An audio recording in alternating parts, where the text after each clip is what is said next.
Hello, and thank you for joining me today. Well, this is the Thursday, June 18th edition of our video devotionals. We appreciate you being with us today, and I do hope your Thursday's going well. We're going to jump in it kind of quickly today. Got a lot to say. Want to get it within what I consider my parameters of good time, which is about 5.5 minutes. We're going to be in 1 Chronicles 23, verses 1 through 6. Find that if it is your custom. Otherwise, we want to say thank you for watching. Thank you for comments. Thank you for acknowledgments. Thank you for prayers for people that will bring to your attention. And that's important, and I do appreciate it, okay? All right, notice here in 1 Chronicles 23, we're going to kind of describe some things as we go, then get to the main point, which is going to be in verse number 5 there, okay? So notice verse 1.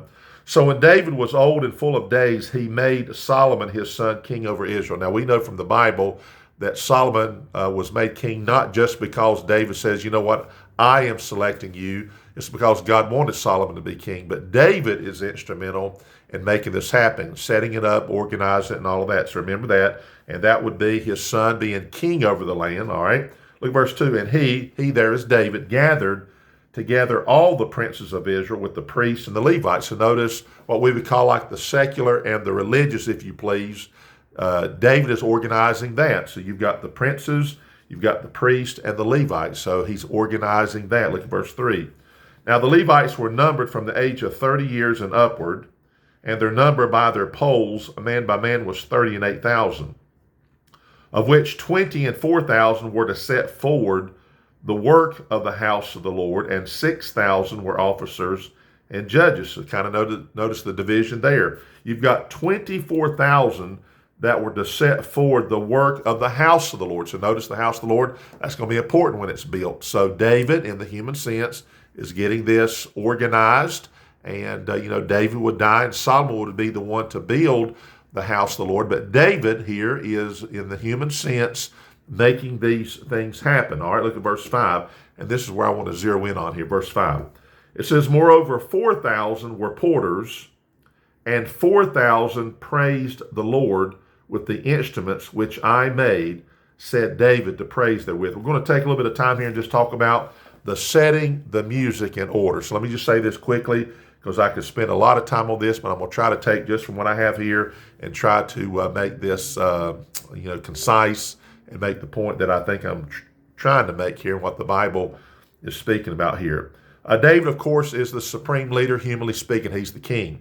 I also believe he is more than likely the most spiritual in the kingdom, and indications are that because one of the reasons why David was selected, he was a man after God's own heart, and David would replace a man that initially, in the beginning, was a man probably like David. And the Bible speaks about Saul had good standing with God, but he faltered and he disobeyed, and God removed him, and he paid a heavy price for that. But David was selected, and we know that David, and the things we know about David, spiritually speaking, we believe he would be probably the most spiritual, and him being the leader, that's very, very beneficial to the people of God and to the nation itself. So there's that. So he's doing these things, and God's allowing him to organize some things. But one of the things that was being organized there was the music here. 4,000 praised the Lord with the instruments, and even notice, which I made, said David, even had the instruments made. Isn't that amazing? So here's my point within our churches today.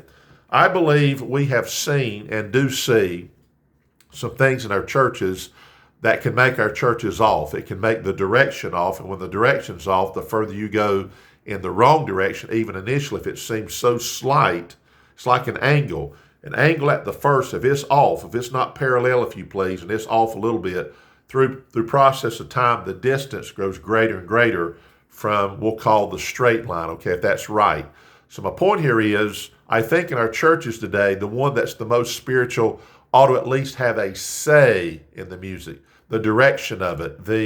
I'll say the direction. I'm not saying that the pastor has to do everything. I get that. And I know in smaller churches sometimes his hands are more involved in things and all of that. I get that. But I'll say this when it comes to the music.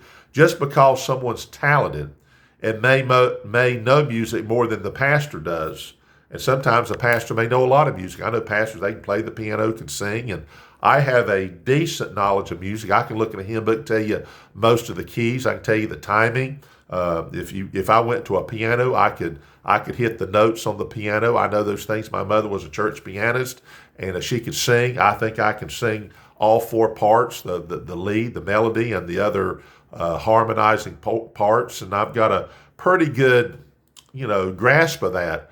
But just because I do doesn't mean that a talented person. The most important thing about the music is that direction, and if it's godly music, spiritual music. So I'm saying the order that was set up, guess who was setting it up? David was.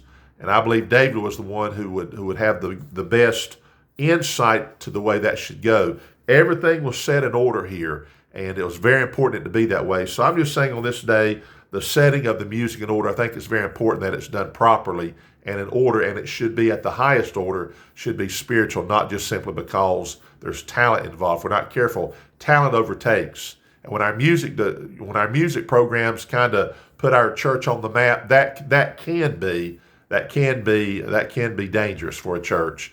And I'm not saying great music programs are a hindrance to a church. I'm saying if the pastor and the spirituality of the church is not at its highest order, it can be a dangerous position for a church to be in, because eventually the music can take over, and some people that are not spiritual can take that thing somewhere where it shouldn't be going. I'm glad David was in charge of all of that, the most spiritual. He organized it. It was of God, and that's what our music should be about, and we'll be okay. All right, well, I took some extra time. I was trying to shave off some time, but I guess it was good to say what I said, and hopefully this is helpful, particularly to pastors out there. Hey, if you don't know music, don't know it at all. You know what? If you know God, then ask God to help you with it and help with the organizing of that, and at least be the one that you have veto power over things so that music don't take over, and especially music that's just not right for the church, okay?